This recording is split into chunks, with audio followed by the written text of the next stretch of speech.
3 पद्धतीने तेलात सोडणार आहोत. तिघही पद्धती सोप्या आहेत. जी पद्धत आपण नेहमीच वापरतो ती पद्धत आपल्याला सोपी वाटते. चला तर आता आपण बघूया वेगवेगळ्या पद्धतीने तेलात वडे कसे सोडायचे ते. तेल गरम झालेलं आहे. आता आपण वेगवेगळ्या प्रकाराने वडे सोडायला बघूया. पहिल्यांदा आपण चहाच्या चाळणीने वडे सोडणार आहोत. चाळणी ओली करायची आहे. एखादा कापड ओला करून चाळणीवर आपण पाणी लावून घ्यायचं आहे आणि याच्यावर वडा तयार करायचा आहे. जास्तीचं पाणी राहिलं तर ते पाणी तेलात पडतं आणि तेल उडू शकतं. त्यामुळे कपड्यानेच याला पाणी लावून घ्यायचं आहे, म्हणजे एक्स्ट्रा पाणी राहत नाही आणि तेलात ते पडत नाही.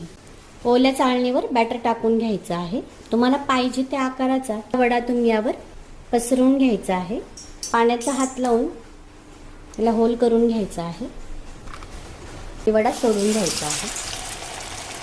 फक्त चाळणी ओली करायची आहे. त्यात पाण्याचे थेंब नाही राहायला पाहिजे. पाण्याचे